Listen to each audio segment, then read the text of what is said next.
I once, can I, Yes. I'll give you guys a tidbit. I once got stuck in a blizzard because I was trying to meet up with a girl who completely curved me. What? Stop. I'll give you the story. I'll try and make it brief.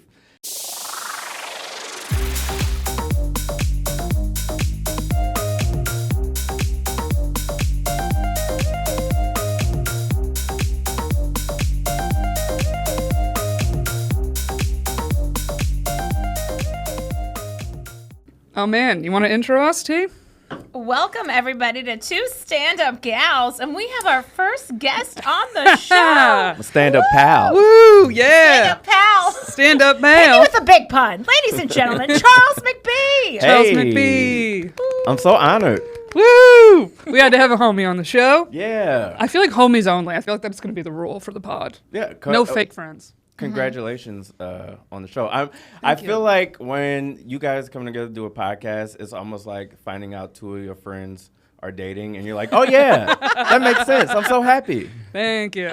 I know we just had the, Gotham holiday party? Yeah. And there were a lot of people. I was very surprised because I feel like at this moment, we actually have not been great about the promo of the show, but the word has spread through the comedy community, and I was pleasantly surprised at how many comics have been like, I heard about this little thing happening Yeah. here, Yeah. and I'm Yeah. really excited. We And that like made me it. feel good. We like it. People yeah. are like, we got a good vibe about you two. And Yeah. I was like, oh, thank you. Thank you. Like, It feels thank good. you. Feels Appreciate that. good. It's much better than people being like,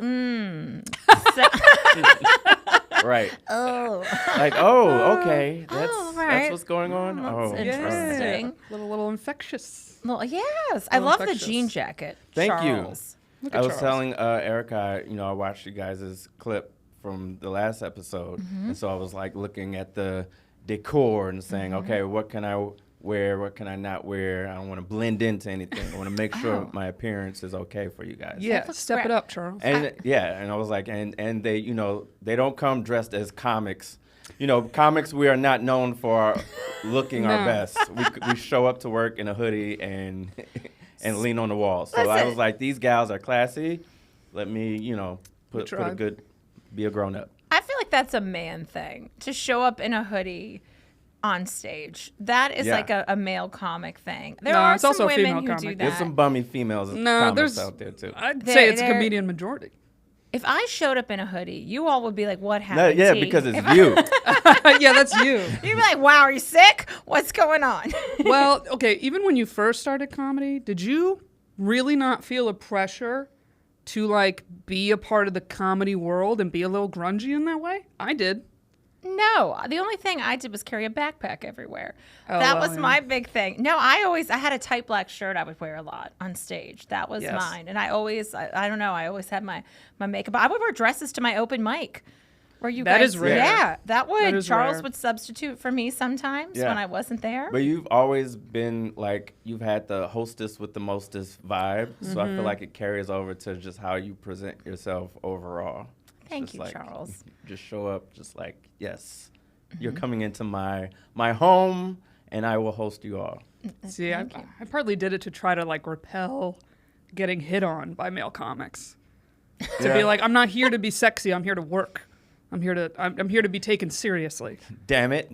Yeah. Yeah. It doesn't work though. No. It does yeah, not how's work. that going? They're gonna creep if they want to creep. It doesn't matter. And you get hit on when you least expect it, doing Yeah. stand-up too. I mean, Charles, do you get hit on by audience members Yes. after the show? Oh, audience you look how members. quick that response was. Audience members, of course. I thought you were gonna say by female comics. Oh, by female comics too. But what's an audience member's move to come talk to you after the show? Oh yeah. Oh, they're very aggressive. I find on average, they'll hang out by the security and be like, where's if they can't remember my name, the black guy with the beard or whatever, or Charles, is he here still? Is he coming? They're very and depending on the club, security, they'll know the vibe and be like, would he want to talk to this chick or would he not? And they're like, yo, it's a girl out here, blah blah blah blah blah. Yeah, so it's a lot of that, very aggressive, which I don't mind so much. That's great. My one moment was years ago. There was a guy who came up to me downstairs at Gotham, and he was like, I don't find women funny, but I found you funny. Yeah. And then he ran out of the room. Wow. And I was like, okay. There was a guy 2 weeks ago. I was in a dress. I wore a dress on stage. It was Saturday night at West Side, and he clapped for being single, and I was 6 days single. So I went over to him and talked to him. Yeah. After we exchanged the gram. We had a few messages. There No you one's go. gone out, but I was like, okay. All It was right. something. Yeah. And his friend was like, oh, are you getting the numbers? The 2 single people? I was like, okay, all right. So he was cute. Oh, but boo to the friend. What's the friend doing? Why is the friend? Oh, I thought the friend was okay because the friend was at the show too. The friend was like, "Hey, are you guys like?" No, but I hate that. I'm Yeah, like, just I'd be be like, quiet. go away. Go Oh, away. well, I Don't. didn't mind it. Oh, okay. You I weirdo. should have been You boo. didn't? I should have been boo to the No, friend. not you. No. Yeah, like it would have been. I would have been annoyed at the friend of them Yeah. like creeping in on y'all's vibe or whatever. Hey, what's going on here? Are you guys? Yeah. You guys gonna fuck? Me? like, It's like the creepy neighbor, like Al Yeah. from Home Yes. Improvement. Go Just away. like- because like it's it takes a little confidence to exchange a gram even, and it's like, why are you trying to ruin it? Is such a that's that's such a Yeah. person that has not dated in so long that it's like, hey, stop, don't jinx this, Yeah. don't ruin it. But then I looked at his Instagram, and he had like 20,000 followers, and he does likes to travel, and that was his thing. So This like, is the guy who hit on you or the friend? this is the guy. The like, guy. yeah, that we just exchanged the info, and I was like, oh, he's got a whole following on his own. I was like, well, excuse me with the reach. Yeah. I'm the one reaching on this one. No, Like, you're not reaching. It was okay. Nothing has happened. I'm just more but- like, it's so hard to spit game in front of anybody, let alone your actual friend. Because I've told a friend to get lost, and they're like, what? I'm like, because I'm about to spit some game right now, and I can't do it with you over my shoulder. You know? I want to see you spitting game. What's your? I could do it with you there. That'd be fun. Okay. But there's certain people where I'm like, I know you're going to rip me, and you're going to ruin it. Are they a comic? The Comic friend? or not, but you know what I Yeah, mean? yeah, There's yeah. certain people where I'm like, you're going to make that comment of like, oh, you getting the Instagram? Like, shut it. See, that's a terrible wing man terrible. or woman. Like, if you're not a good wing, get the F away from me. Yeah. Go away. Right? Because, okay, we do a walk it off segment here. Okay. And this was actually one I was thinking about bringing up today. Yeah. All right. Okay. My walk it off is people that do not remember what it was like to be single. Oh. Okay, and there's many layers of this, but my biggest one is the person that has been in a relationship for so long that they either, one, don't wing person at all, okay? Like the person that's like, basically like, yeah, I'm tired, I'm gonna like reel it in. And you're like, hey, I'm the single person on vacation. I Yeah. need a buddy to stay out with me. Yeah. Like where it's like, oh, I know you're real comfortable in your relationship and that's cool and I'm happy for you.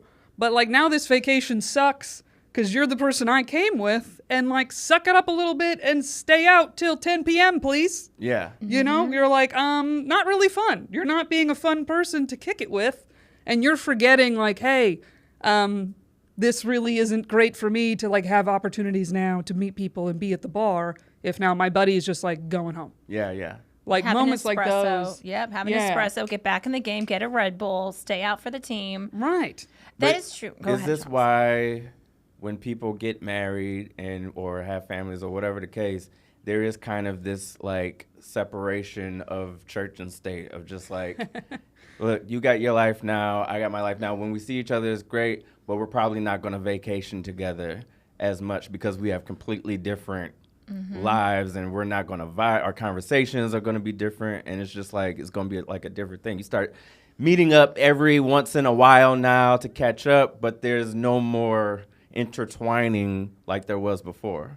What's interesting is, so my last little relationship here was he did not want to spend the night. That was like a big thing. So when Yeah. I would tell this to my married friends, they were like, oh, I wish I didn't have my guy snoring beside me and blah, blah, Yeah, blah. I was yeah. like, yeah, but you're 10 years in this. Yeah. You're not few months in this that you want to wake up. Like, we're not there yet. Yeah, like, this right. is when you should be like, there's one thing you said. You should just be like sucking and what was the thing that you said? Like at the beginning of the relationship, that's a Chris Rock line too. But at the beginning, you should just be fucking and sucking. Yeah, I don't yeah, know. yeah. Something Yeah, I'm like sure at it the was something- beginning, it yeah, was- boom, boom, boom. Like I was like, Yeah. yeah, you should be wanting to like Yeah. wake up and roll over and like let's get going. Yeah. Like Yeah. we're not at that point. Like oh god, the snore. Like no. Yeah, and yeah. so that was something I noticed that people would say to me like, oh, I wish I had somebody, and I was like, no, we're not there yet. I have my walk it off is when you're married friend.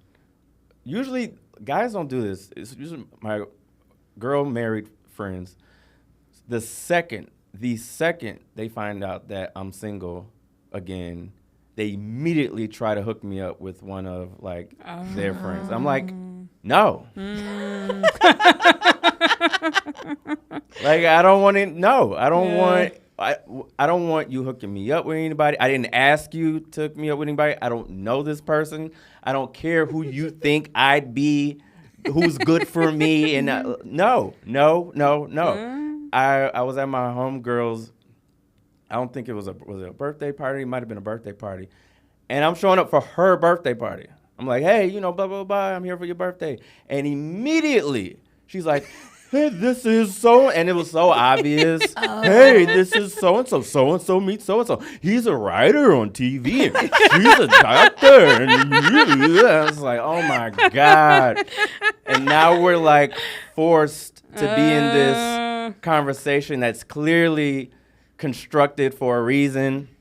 And, I don't want to be rude, but I also don't want to, like, pretend that this is like a thing because it's not organic at all. And so, I hate when my married friends do that. I don't know why they do that all the time. I'm surprised they have actual single friends. None of my friends who are married have like single friends anymore. Single guy friends or girlfriends? Single guy friends. Yeah, it's usually it's the single guy friends. That's to why me, the minute Charles was available, they were they're like, I got a girl. On it. Oh, my God. Or it's like, you don't want to date them. You don't want to, like, if it's a single dude friend, they're like, no. Yeah. See, or that's something. usually the case. Yeah, that's honestly. That's why Charles opens up and everybody's They're throwing like, oh, Charles. Oh, it's like a little orgasm. They're like, Charles is single. Oh my gosh, it's great. You are a catch, though. I mean, it is flattering, but it's also annoying in that sense. It's like, I don't like the puppet master put me with, and maybe we would have been soulmates. I don't care. I like to know preemptively who is this person. Like, let it be organic. Don't throw us in there and then now just expect. This isn't a play date. Like, we're not four. Just expect some magic to happen. Well, I was going to say, do you find it almost insulting? Like, hey, if I was at your party and I found someone cute, I would have asked. Like, is it almost insulting to, like, I'm a man and, like, I know how to say what's up to somebody? No, I mean, I see that point, and it's not insulting because I don't read it that way. I don't think that's their intent, that they don't think that I could or would know how to talk to somebody. I just think they get really excited at the idea of playing matchmaker with their single friends. It's like, I've been married and I got 2 kids and I want to. I'm bored. Like, I'm bored. I need to meddle in your single lives. Yeah. I had a, what's that joke I do? Where I say people, when friends trying to set each other up, when friends try to set you up, it's like they set you up with the person that they think you ought to be with. But sometimes it doesn't match the person that you think you ought to be with. So you're like, your standards might be X, Y, and Z. And they're like, I got the perfect person for you. And I'm like, oh, cool. And they just show you a picture or something. You're like, who the fuck do you think I'm sorry, what? Wah, wah, no. Yeah. Oh, God. Yeah, it can be an ego hit. Yeah. It could be an ego hit. It's a gut punch. You're like, you think this is what I can pull? You think this is okay? What? Okay. Okay, that's great. That is funny. I guess I would love to see you spit game. Now I want to go back to just Erica spitting game. Oh, my line used to be when I would flirt with dudes, I would just throw a little sports action out, and I'd be like, "Yeah, I watched a little college basketball. Remember the days of Christian Leitner and that turnaround jumper for Duke?" And that was like my Lake Titicaca from Friends. Like, when Joey was like, when he did the fake name, and he's like, "One time when I was backpacking Lake Titicaca," and that was like his pickup line. Yeah. Mine was a Duke Mike Krzyzewski reference. Hilarious. And then it was like Teresa's throwing game out there, and they'd be like, "Oh, no way, you knew about that?" And then I'd be like, "Yeah." And then I'd like slowly like kind of just linger. Like, I think that dudes want to hear me talk about sports, and that's probably not. Really? Is that a turn on? I don't know. I mean, I'm surprised that they. I mean, I guess it could go either way. Like to like, oh, she's into sports, or I can like relate to her in some way. I don't know. It's never. I don't know if it's really a turn on or a turn off. I guess if you were like, a bro, if you were like, yo, did you see the shot with you? What the fuck? Yo, it was just like, I was like, all right. But if it was like, oh, she's kind of like hot and she's into sports, okay, maybe there's a vibe there. I don't know. Yeah, I can see that. Okay. Yeah, I feel like I was such not a super tomboy growing up, but I was so into sports. I feel like it got me kind of friend zoned though. That's what I'm saying. So my move was never like, let me try to chat sports. Yeah, it could get you friend zone. I feel like for a lot of times it could get somebody friend zone, but I like watching the game, but you can watch the game from a couple of different angles, if you know what I mean. Okay, T. All right. Okay. In the wild. But like, that's hilarious. If you listen, your girl has watched a Steeler game before on a Sunday. Let me just tell you, I'm not hiking the football, but I might be in the center position. yeah. Yeah, we don't have to watch it with jerseys on. We can be butt naked. That's fine. What do you add in? Shred your skins, baby. Yeah. When you put it that way. 4th and inches. Let's go. So many football references. When you put it that way. Well, yeah. Like, I don't. For me, it's like if a girl's into sports, like that's cool. But like I've dated or like hung out with girls that were into sports, but then it was just like us arguing sports or them talking shit, and then that's when like. Like, all right, we can talk shit, but now your girlfriend cute meter is going down, and now I'm just like, yo, you want to go outside? Like, no, what if she talks shit with like a titty out? Okay, now, yeah, there we go. Like, let me tell you about the game. Yeah. But you're like, wait, what's going on with Lefty over here? All right, now we're back. Well, I did that fantasy league with a bunch of girlfriends. We picked based on hotness, and when I've brought it up to guys, though, I'll never forget someone's reaction was just like, what? You guys are doing a fantasy league? And I was like, we don't know what we're doing. We just picked based on hotness. And it was really, really fun. And this dude's face just dropped, and he just goes, man, we can't have anything anymore. he was just crushed. And I was like, well, I guess this isn't going to be an in either. No. You know? Yeah. Your fantasy names were so funny.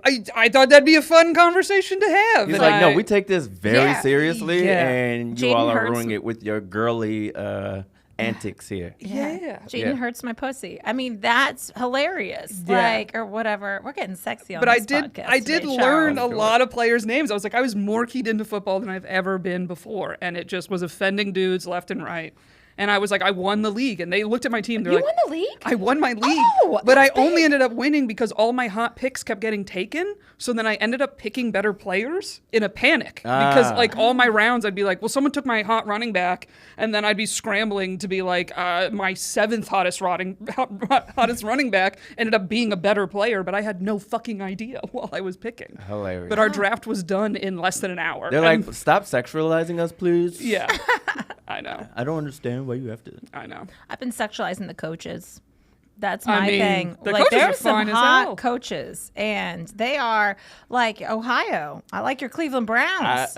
He's good looking. Like some of these coaches, my sister and I were going back and forth. Maria, shout out Maria. Yeah. She was like, what about this guy? Like we were going through, and I was like, yeah, they are the Notre Dame coach. Dude, the Notre Dame coach is all up in my feed.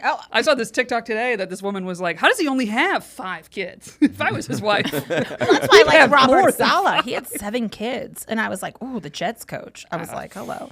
Oh, yeah. So, yeah, he the was defensive coach or the main one? He was the one that got fired last year. Yeah, Robert he's hot, Saleh, though. but he's good looking. He's hot. Another reason I was like Notre Dame should have lost. You can't have everything. Can't have Hot it all. coach, You can't touchdown have it all. Jesus. Can't have it all. No. Anyway, okay, what are the other things we wanted to get to? Oh, okay. I had some questions for Charles. I was just like, we have our first guest on. I know. And then there were questions that I didn't know the answer to that I was like, let me just ask Charles. Okay. This was something that like, we don't really talk like money a lot, but like, what do you ball out on? What is your thing that you're like, I spend money on? It doesn't matter like how much it is. This is like a luxury in life that I love. I mean, I'm actually very frugal when it comes to money because I'm so afraid that it's gonna go away. And so like, but there are things that I'm just like, I don't care. This is gonna sound weird, but it's not. So like, I pay for like, I don't have a radiator in my apartment. It's like central heat or whatever. I have to pay for it, and I don't care. I will have it on 80. I don't care what the bill ends up coming to. Like 80? I need to be comfortable. If it's 0 degrees outside, I'm inside in shorts, tank top, no shirt. Like, there's no Snuggie and get under the.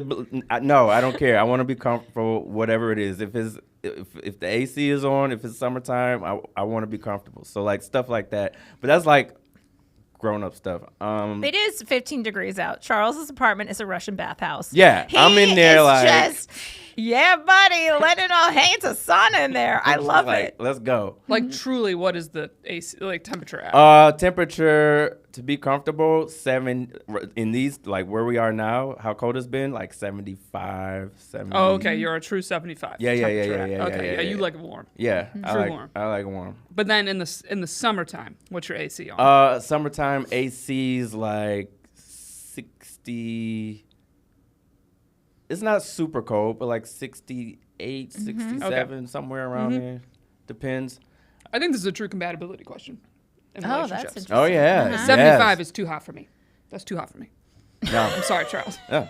Too hot for me. Yeah. Too hot for me. Over here. It's at like a 70, 68 at all Oh, times. God. Oh, yeah. Too cold. Oh. No. I last time I spent the night over Erica's, 'cause I had a gig up there, so I stayed at the lovely Sparrow family home, and the room that I was in had its own. He did get his own thermostat. I was sitting there like, yeah, how do we Crank that? how do we crank this bad boy? You up didn't a tell. little I bit? did not know this, so thank God I put you in that room because Yeah. I don't keep the house that hot. No, I wouldn't have been like miserable. I would have just had all my clothes on. I would have been under the bed, under the covers. But like, yeah, when I saw that where I was I was like, ooh. This is interesting. Okay. Yeah. I love that this is your splurge. I thought it was going to be like, I will always take an Uber to the airport.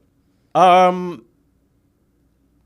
really. No, because Wow. because where I am, The bus. The bus. The M60, the M60 baby. goes 125. straight there. Yep. Yeah, I'm like, yeah. If I'm right off the M60, no, I'm hopping on it. Unless I got like unless I'm checking bags and I got a bunch of bags. But if I got a little carry-on, I'm M60 and it right to LaGuardia. I love that MC. I will oftentimes take a car to the airport, like, because you got to make the flight. But if I have nothing coming back, I'll just M60 that bus and just like, it's great. Yeah.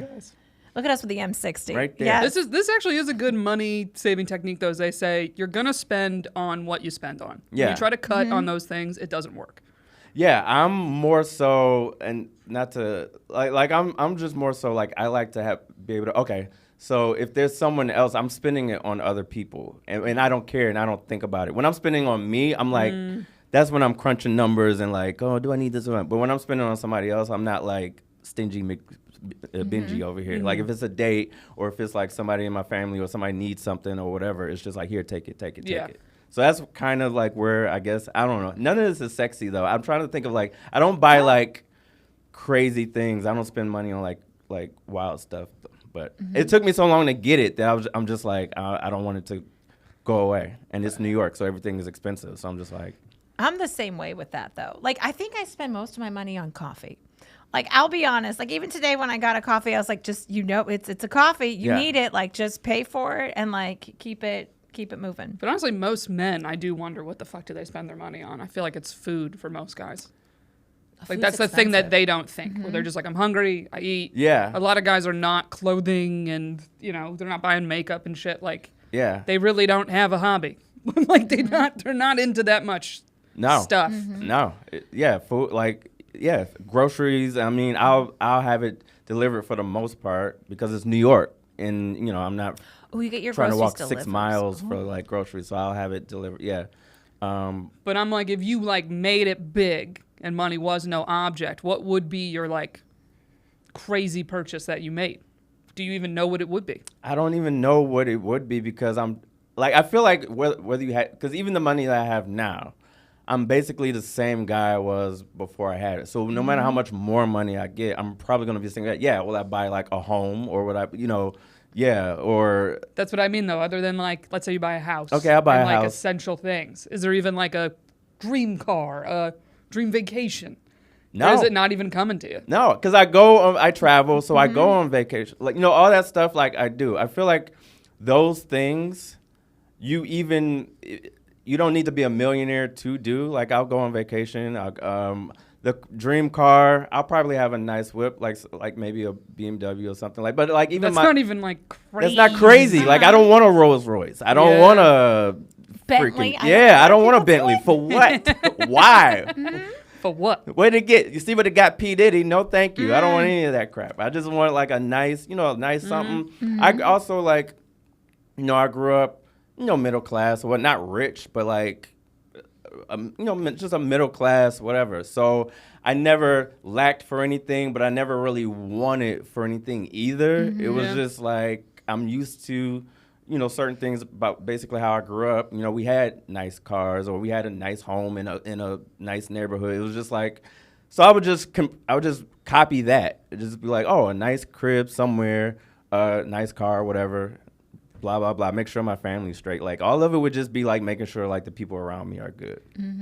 Yeah, I mean, all the studies they've done on happiness stuff is like literally once all your essentials and everything are covered and you're just not stressed about the stability is truly when people are happy and can sustain the happiness, and anything you make beyond that doesn't actually affect and change your happiness. Yeah, I've seen in my lifetime, I've noticed that the people who need the stuff are usually people who maybe didn't have it growing up, and it's to fill some void, or because they never experienced certain things, so they're trying to, fill that void or whatever, but then they find out later that it doesn't really fill that void. For me, like I said, like, my parents worked really hard, and we had a decent life growing up as far as that went, monetarily speaking. So yeah, it's just, I have a very good understanding of what it's like to live in a westernized country, and specifically in America.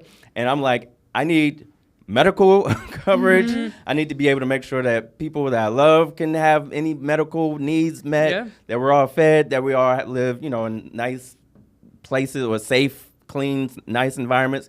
I want when I have kids one day, that they have a good future and stuff like that, and I can provide that. Other than that, like, I'm good. Like, I've traveled, I continue to travel, like, that kind of stuff is cool. So like, I'm straight.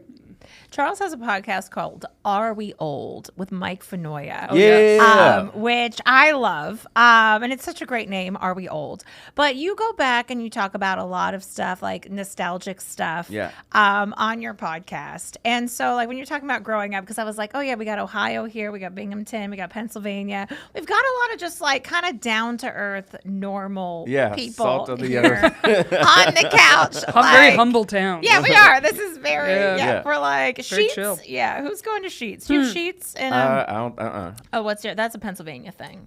I know what you mean, though. It's a, yeah. Very... Oh, it's a gas station? Oh, yeah. We do have, We have, but that wasn't like our main one. But yeah, I know what you're talking about. With it, but you talk about a lot of stuff. Like, you have to go back and look at stuff, which I love, because I'm like, oh, I remember that. Like, I once sent Charles a screenshot of the black spotted pot.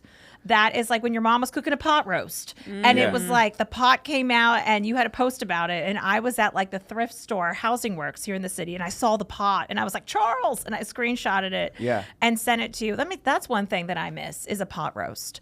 As a grown up adult, like when you smelled the pot roast coming in from like field hockey practice or in high school, wherever I was, and then you're like, oh, pot roast again. If I came home and there was a pot roast there, I would be so excited. If someone had a pot roast for me, like that's $45 out at a restaurant these days. Like, yeah, it also like it's a very specific, because it puts you back in a specific time in your life. Like you said, coming home from practice or something like that, and you knew your mom just didn't feel like doing it. Was like pot roast was, mom had a hard day at work. She was like, put this together, put it in. You kind of, it paints a picture. Like the pot roast paints a picture. And you know exactly where you were and exactly how it was growing up. What kind of foods do you guys have? Like, we're all eaters in this group. Charles, you like to eat. We like to eat. Yeah. And what kind of stuff, like, do you go back, like, from your childhood that you're like, ooh, that was, like, something that you would, like... Oh, back from my childhood? Oh, even to this day, my mom already knows what's up. Like, it's fish and spaghetti, fried fish or fried catfish and spaghetti. That was, like, big. That was, like, my favorite meal. It was always, like... family, it's big in like black community anyway, like fish fries and stuff like that. It's big at like family reunions and stuff like that. But like it's usually like on a Friday night. It's like Friday night is like fried fish or fried chicken and like spaghetti and stuff like that. But yeah, that's my go-to when I go home. We already know what's up. Oh, that's good. Mine is a home-cooked spaghetti in the crock pot. Yeah. That my mom makes, the home-cooked spaghetti sauce. And I've never made it for a man before. And I was like, one of these days, I will get the recipe. I've gotten close. And I'm like, I've thought about it, but I've never actually. This is interesting. She makes the sauce in the crock pot? Well, she makes the sauce all like on Sunday. She'll make it and then it cooks in the crock pot, in the big crock pot. But like she'll make like the meat and stuff that she puts in and then like the cans of tomato juice and everything. And it's really good. We'll have that and salad and like a Sunday dinner. Yeah. Yeah. So. Oh, damn. Yeah. I mean, there's like those grown-up meals, and then there's like the stuff that just brings out the kid in you. Just like a big pitcher of Kool-Aid and like some, or squeeze it. Did you have the Schwan's man? Did you guys have the Schwan's man? I know the Schwan's man, but we didn't have a Schwan's man growing up, but I'm very familiar. He would come around in this like truck, and it was so cool. And it was like, the Schwan's man is here.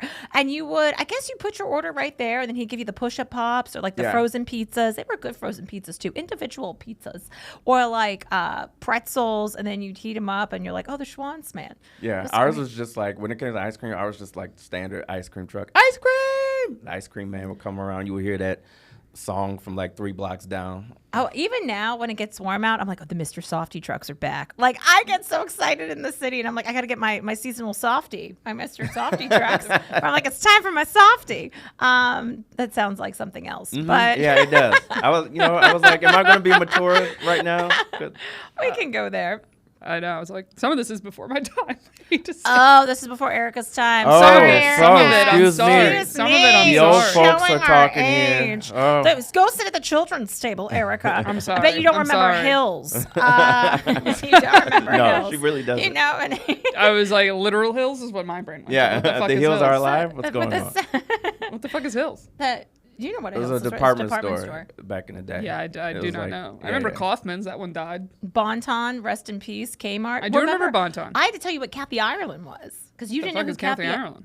You didn't know who. You don't know. I don't even remember Kathy Ireland. Who's that? Man. Was she like this? Was she a This clothing has come designer? up a few times. She was a clothing designer for Kmart, but she was also one of the first Sports Illustrated swimsuit models. Did she do the jeans? No. She did do the jeans. She had jeans. I had a couple of blouses from her. Yeah. I remember. And she was up there with Christy Brinkley, and I know Christy Brinkley. Those gals. And so. Oh damn! I was gonna say. I mean, food. I have so many. My mom cooked most nights. It was like getting fast food in my house was like huge treat. Yeah. We like never got that stuff. Mm-hmm.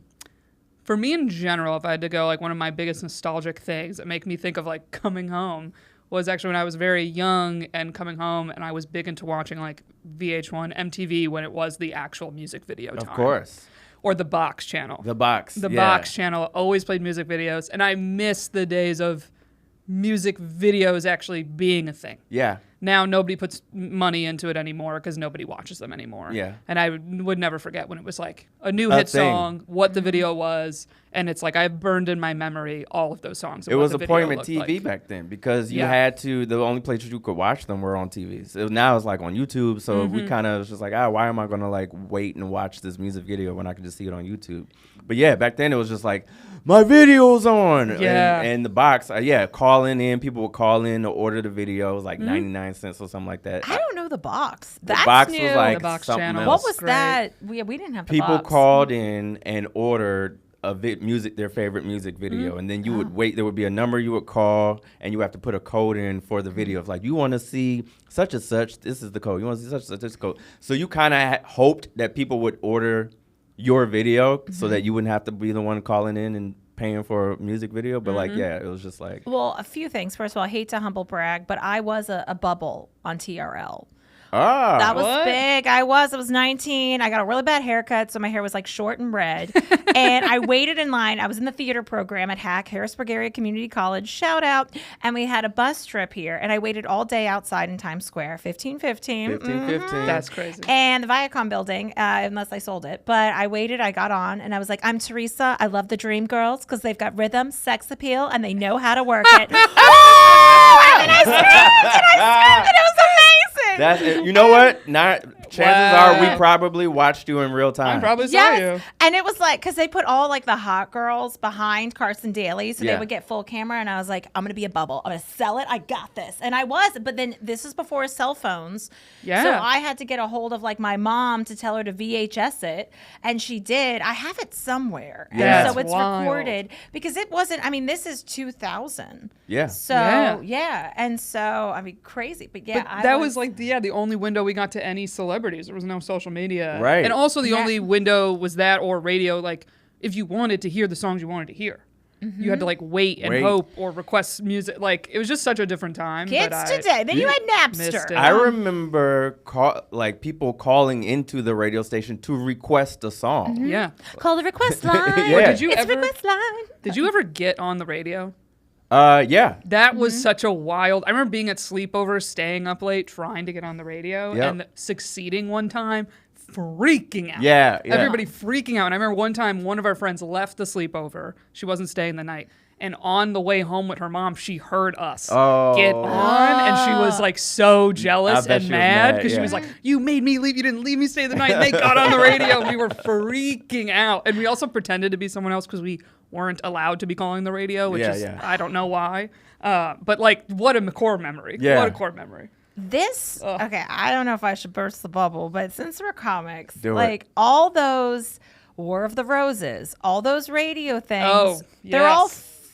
They're all fake. They're okay. fake. So this past week at work, because I've done those, you know, you get called in, I've done they so pay many. you like $25, they give you this scenario, and you're like, well, I did one for like Ancestry.com that turns out like the guy I was engaged to was like a fifth cousin, distant relative. Like all these scenarios, like if you have roses, who are you going to send them to? Yeah. And then, you know, you have the script and you improv. So my coworker on Saturday, this just happened. My coworker was like, we started talking about something with War of the Roses. He's like, oh, I love on the radio. They do this thing where they have flowers and they send it to such and such. Oh my gosh, the girl got so mad. And I just let him talk. Yeah. I let him talk and I was like, Joe, you know that's fake. And he goes, what? And it was like, psh, mind blown. And I was like, yeah, it's Sorry, all. buddy. He's like, but no, I don't think it's. I was like, yeah, it's all. Oh, here's how you know it's fake. There's no cussing. Yes. That's the rule they tell you. They go, you can't cuss. I'm like, so you're going to tell me someone plays the role, someone finds their boyfriend cheating in the parking lot. And there's no. And they're so angry, and there's not one F-bomb, swear nothing. word, where they're like, I'm so angry. You made a fool out of me. How dare you? How dare you? You besmirched my reputation. We were talking about Jerry Springer because I would watch Jerry. Like this was like when I was in high school. We had the Richard Bay show. We had Ricky Lake. Yeah. We had Jerry Springer. Jenny Jones. Oh, Jenny Jones. Sally Jesse Raphael. Sally Jesse. I mean, it was the best of the talk shows. And then, so I had explained to him that Steve, the bouncer, got his own show. I was like, that's because Steve was Jerry's bouncer. And everyone was like, Steve. And then Steve gets his own show. I will say, people freak out on Jerry, though. Like, in a way that it's like, is some of this real? Like they really get. No, it was real. So, I feel like originally it was real. Yeah, so I have. Let's just say I have intel on what it's like to work in those daytime talk shows, like those whatever shows, and it's the people are real, the scenarios are real. What happens is the producers hype that shit up so much backstage that by the time they get on set, they are ramped the fuck up. Like the only thing that's fake is the part where they say, we're here to see if this mother and daughter can mend their broken relationship. No, we aren't. No, we are not. No, we're not. We are here to ruin a family. That is why we're here. And it's like Dr. Phil with his big white teeth. Every time he comes on and he's like, I'm just trying here to do good. You're like, no, you're not, Dr. Phil. A pancake is flat no matter which way you put it. Robin, let's walk out. And it's like every time you're like, Dr. Phil, no one is mad. This daughter needs to go to therapy. The mom like hooked up with the boyfriend. It's just like, but it's so juicy. Those producers, they should be some sort of psychologist because they really get in the head. Like they really like mess with people. Yeah, no matter how flat you flip a pancake, there's always two sides. That's it. That's the Dr. Phil. That's it. Yeah. Every time. And then I read this book once, maybe. They also rev up the crowd. Because my brother's friends, they were in Connecticut, like home from spring break or something from college, and they went to a Jerry Springer taping. They used to tape there, and they had to like wait really long outside, and they were pre-gaming it, got hammered, and the producers found their group, and they were like, oh, this hammered group of college guys, they were like, hey, you want to sit in the front row? So they put them in the front because it also just rattles up the whole thing even more. Oh, yeah. And so some of it is real, because I remember one of my middle school teachers was like, yeah, not all those scenarios are real. She said her sister and the sister's husband wanted a free trip to Chicago or whatever. Oh, yeah. So they applied to be on the show and made up a fake scenario with like a roommate. Applied and just did it up for the show because they got flown out, put up in a hotel, got like a free weekend in Chicago. I don't know, Dr. Phil or whatever was filming out there at the time. And she was like, oh, they had a great time. They had a fun weekend in Chicago. Just had to air whatever on TV and not mind that they were on TV. Just had to make a fool of myself on TV, but other than that, it's like those court shows, fake too. Yeah. Oh, that's what it was. Yeah. It was a court one. Oh, yeah. Not a Jerry Springer, a court show. But she was like, yeah, they just made up some fake scenario. Like, who cares who's going to see it? Yeah. But it was like before social media, so they were like, I don't know, one episode, we'll take the risk. I'm like, wow, we're very confident in the marriage. Yep. She'd be like, yeah, we'll just fight on TV, pretend, It's you know, fine. there's some custody battle. It's fine. You know. My parents love some Judge Judy. And I think she's retired now, isn't she? But they like put her on and they're like, that's right, Judy, tell her. And Judy's got a little ponytail hanging on for dear life. And she had a little ponytail for a while, but Judy's like, what? Living in sin. Look at you two shacking up together. I was like, oh, good Lord. Judy's the best, yo. I do like Some of them are Judy. real. I do. Yes, some of them are. But it's funny, if you ever do a shout out Ben Rosenfeld or any clubs in, where in Connecticut is it? Is it New Haven? No, where's the... If you ever do, he had a show in Connecticut, and if you took the train there, you walked by Karamo. Like all the live tapings were on the way to the venue. Yeah. And then Steve, his show, and I was like, oh, they're all filmed in Connecticut now. bouncer. Yeah, they're all in Connecticut. Yeah. That is like They the would set up opposite of a shop. comedy show, though, where you're like, put front row for the drunk people. Yeah. Comedy show, you're like, back row. We don't want to see anybody. Yeah, oh, put the bachelorette gosh. party in front. Yeah, right, exactly. The Can you drunk imagine? bachelorette party. I don't know. Drunk bachelor parties, though, are bad, too, at comedy shows. I'll just never forget those War of the Roses, man. I'd be at work temping at this one job, and I'd go in the closet to make $30 real quick. I went up to the roof. I did that. I was like, I got a call. I got to do a thing. I gotta do a thing. I gotta pretend to be mad at some guy. And I just remember like coming back, someone was like, what were you doing in the closet? I was like, I just had a quick phone call. And I'm like, and I remember thinking like, someone from work might hear your voice on the radio and be like, I think that's Erica Is from that work. Erica? Like, that's not Susan. Like, it was like I got so much family in New Jersey, and it was for New Jersey radio stations. I was like, someone's gonna hear And if this. somebody knows you, your voice is very distinct. Yeah, that I was like, someone's gonna hear me one of these times. Yeah. I'm gonna get caught on War of the Roses. With You her do have a laugh. great voice. My sister's like, I love Erica's voice.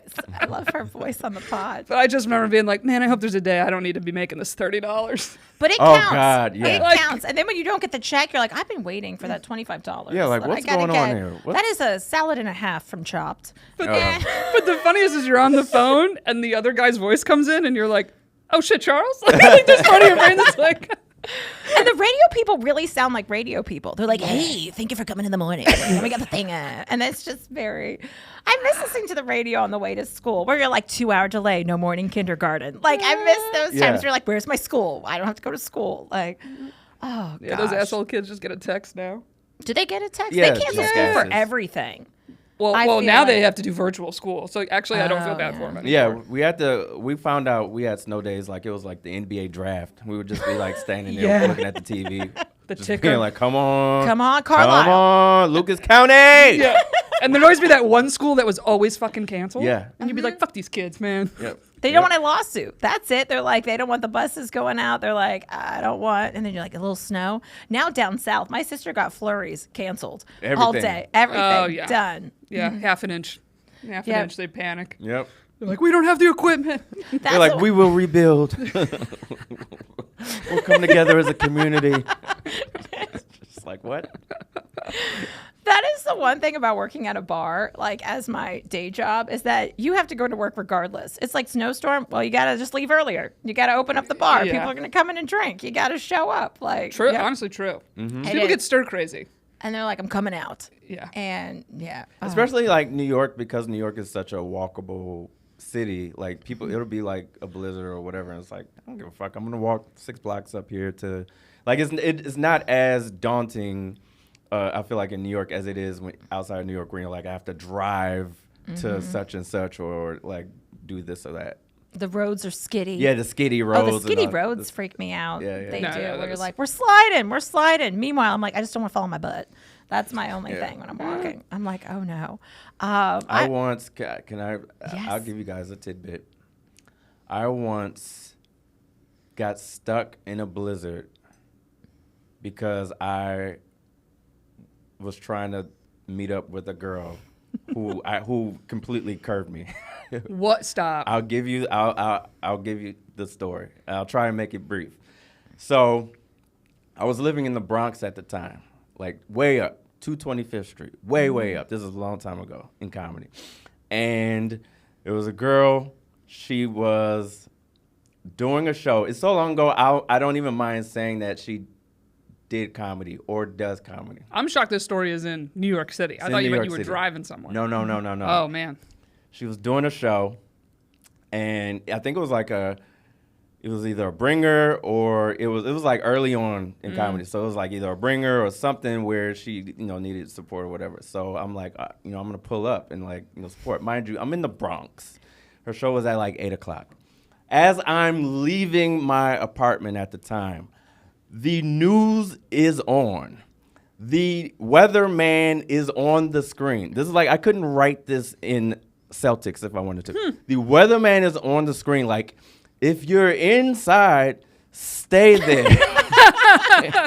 Don't leave. It's going to be really bad out there. And I'm thinking like, it might not be that bad, or I'll just go. It's New York. I'll hop on a train, come back, or whatever. Yeah, train's underground. It's the train. The train is underground. Even though I was so far up in the Bronx, I was above ground. Oh, man. So I get there, right? I get to the show, and she's there, whatever. But she's there with like a guy that she's like seeing at the time or whatnot. And I had no idea. So she's there like hand in hand, like straight up like, oh, hey, Charles, meet so-and-so. Like, I mean, it wasn't like we were dating or anything. Like, I was just got friend zone. Like, that's all it was. This was a classic grade A, like friend zone, right? So I'm like, fuck. So, whatever. It is what it is, but it was like, all right, well, I guess, that's that. So I watch her do her thing, blah, blah, blah. Show's over. Clearly, we're not hanging out that night. And so I'm like, I'm going to just head back home, whatever. As I'm leaving the club, it's already been snowing for a little bit. So it's already like, bad. Like, streets are shut down. Where was the club? I just wanted to know. It was Broadway in the, remember Broadway Comedy Club? What's that? Yep, the side room. The side- world. The World, yeah. Oh, shit. Oh, It that's was back right. when That's the in world the 50s. was still open. So I'm leaving, streets are like, how it'll hit, snow will hit sometimes and you walk out and it's like, oh shit, there's no car, there's no cat, there's no nothing. Like, it's like Yeah, nothing. it's bad. So I'm like, cool. I head to the train, and something about those times where it's like oddly peaceful at the same time, because it's like, oh wow, New York, like quiet, it's like nobody's out, but it was coming down. So I get on the train, and I'm just like, I'll just chalk up the night, whatever.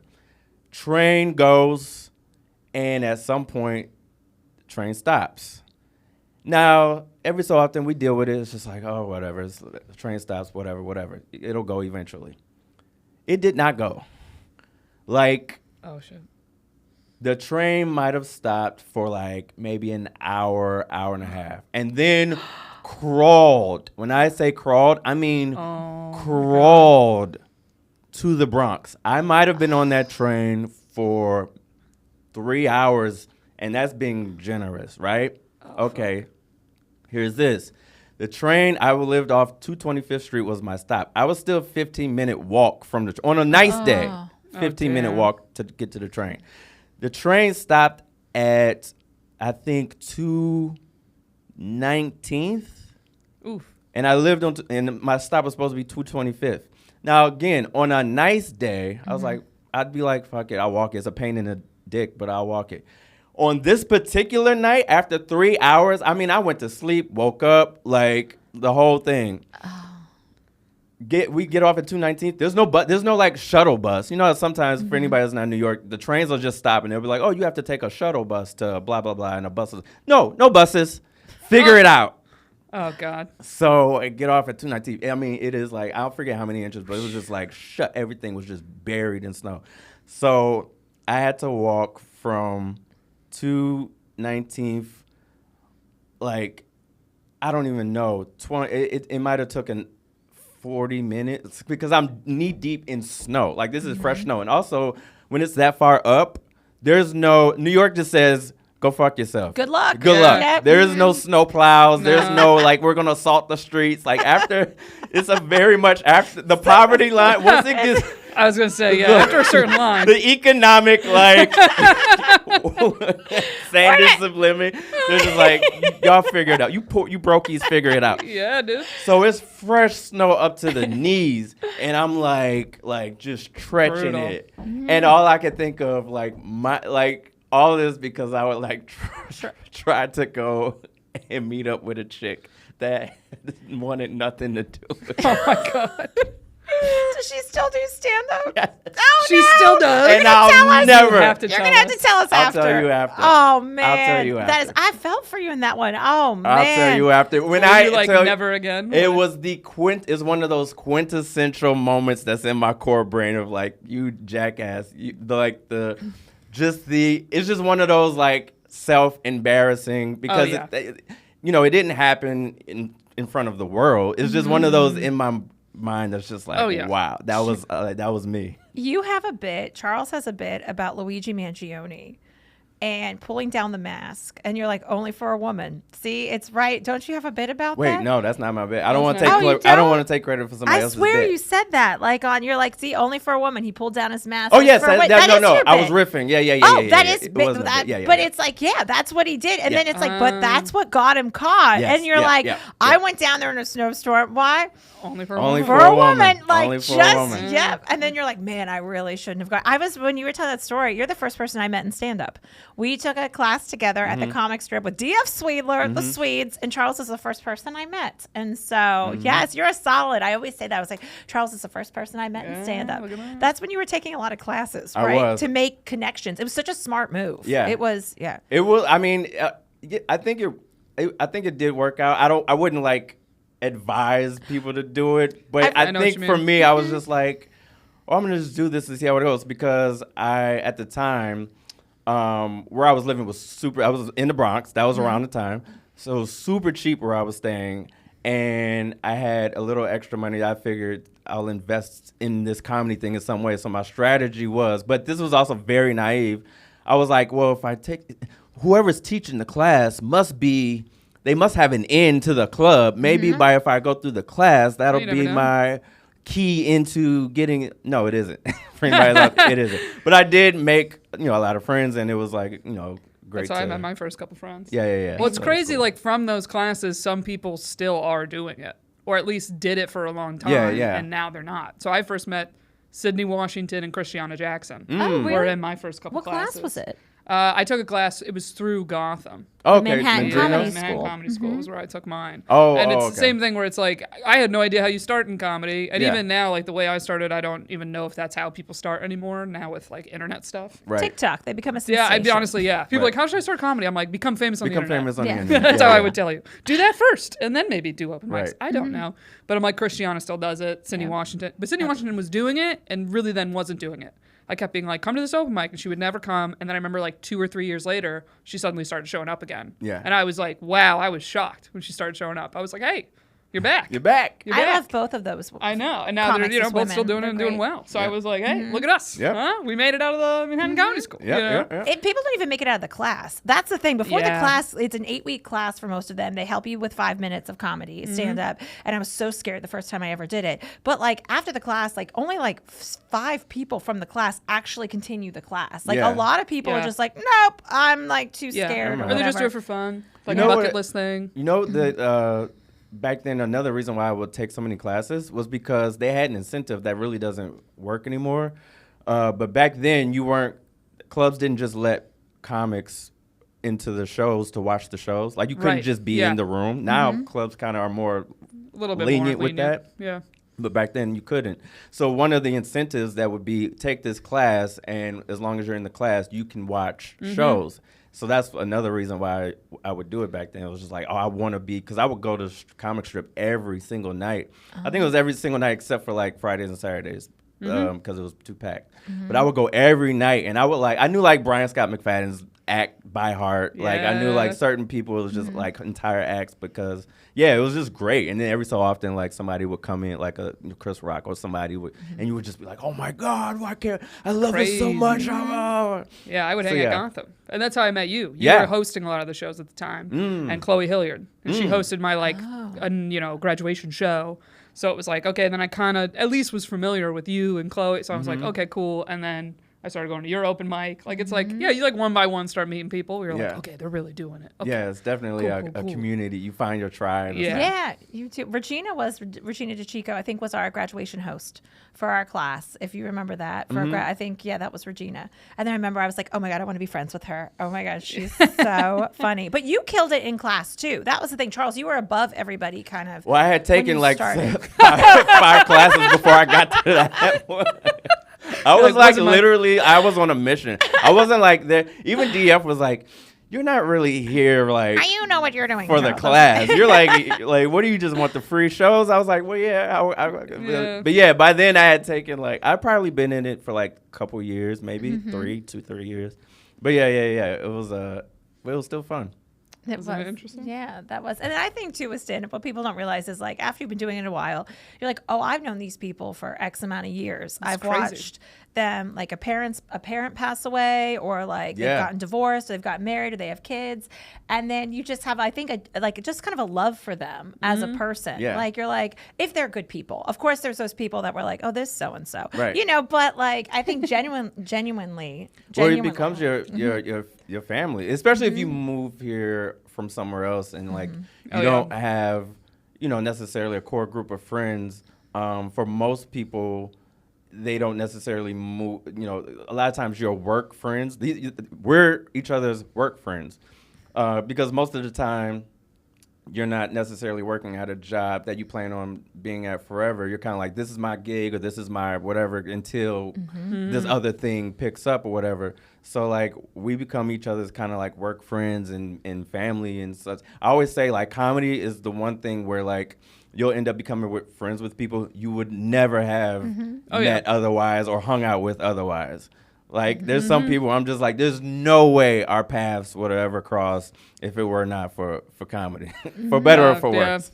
Or it's interesting, like, I've been in LA, but I'm still like, no, I'm a New York comic, though. I'm like, no, but I'm a New, and it's like people smell it on me. Yeah. There's like something to it where I'm like, nah, but I'm a New York comic. Yeah, to be clear. Yeah, no. New York. It is funny when like people would come in and they're like, "What's your credit?" You're like, "I just got here from LA," and then all the New York comics like, "Let's watch this person." And then the person like sits down on the stage, and you're like, "Oh, you're getting comfortable." Oh, okay. I see. Okay.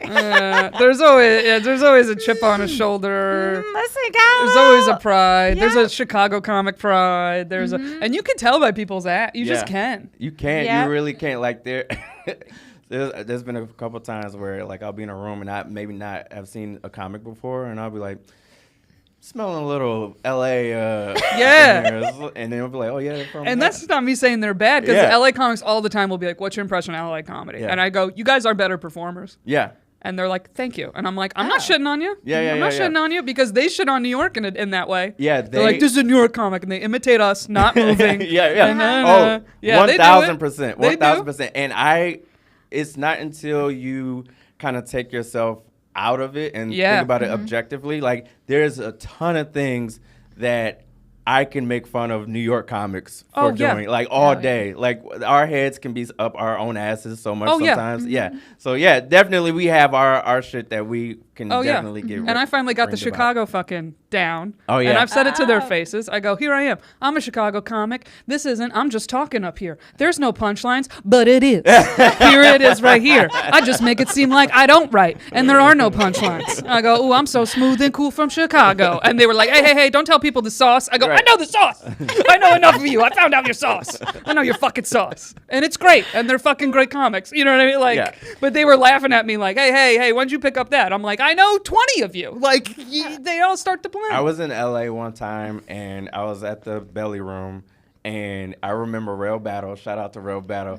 He was going in because it just happened to be a handful of New York comics in the room. Yeah. And he was like, I know what y'all think of us. I know what you think you think we're not funny. You think we just all act outs. Y'all know what New York comics be thinking. I was just like hilarious because he was spot on. I was like, yeah, you're right. Yeah. You tell a New York comic to do an act out, we'll shit ourselves. We don't have enough space. That's the problem. Our stages are this big. We have no room for act out. I go, our open mics are 2 fucking minutes. Yeah. So it's get to it, and I'm on a box. I'm standing on a fucking milk crate. I'm on a milk crate. Like, That's my open mic. This is the act out. This is it. Meanwhile, you have the comedians from Canada who have like 8 million TV credits. Because everyone gets thrown up there. Right. Just put them on. And they're the nicest people. Nicest people can be.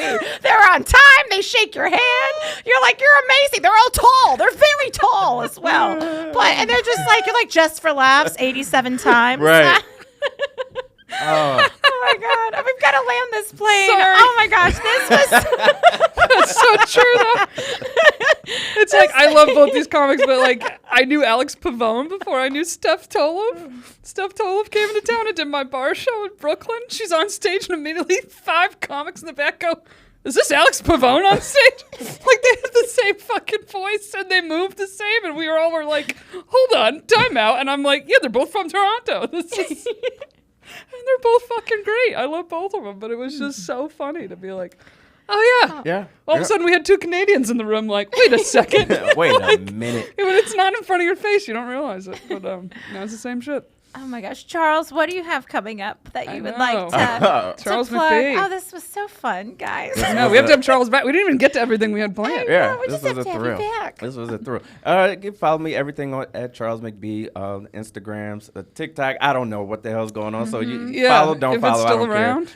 Instagram though at Charles McBee. Are We Old Podcast? Me and Mike Fenoya. Check it out, and yeah. Charles just got 100,000 followers. I know. On Instagram. This is so Yay. great, and Thank you. it's so entertaining. Everybody give Charles at Charles McBee a follow, and Are We Old Podcast. Yeah. Thank you. That's why you were finally allowed on this pod. Yes. We were waiting for you. We're waiting for that 100K. You have to have a 100K minimum, even though we don't have a 100K, but you need to. Dropping like an album on Tuesday at Virgin Records in Yeah. Times Right. Square. Throwing it Look back. out for the video, Charles McBee. Hype Williams. No. Anyway, Thank we you, love guys. Charles. Oh, we love Charles. Thank you all for listening. I'm Yeah. Teresa DeGatano, I'm Erica Spira. and this is 2 Stand-Up Yeah, Gals. and stay tuned. We have a Patreon preview at the end of this episode. Anyway, I forgot to shout that out. Join the Patreon if you want for extra episodes.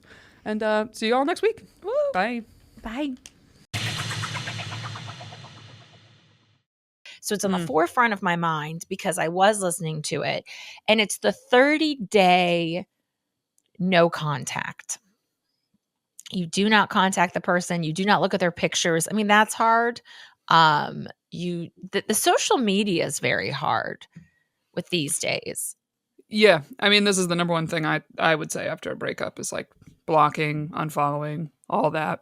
And a lot of times I think it's hard because people are like, well, it didn't end badly. And I'm like, that's not what it's about. It's just about out of sight, out of mind, and to help you, move on and get over things. One of the things that was kind of an aha moment, if I'm going to throw that out, that was Oprah, right? The aha moment. I'm not sure. I don't know. I think it was Oprah. For my people in our 40s here. It was a hell of a show. Oh my gosh. Oprah's on. That was a whole thing. 4 p.m. Oprah's on. Mm-hmm. Is that your brain has to get used to the person not being in your life. Your brain has to reset. And when you go through a breakup, because what I was feeling was a little stupid that I only dated this person for 4 months. And why am I sad? Yeah. Why am I having these feelings? Like, I miss this person. I miss seeing their name come up on my phone. Now I know it's not coming up. So if it does, I will be pleasantly surprised.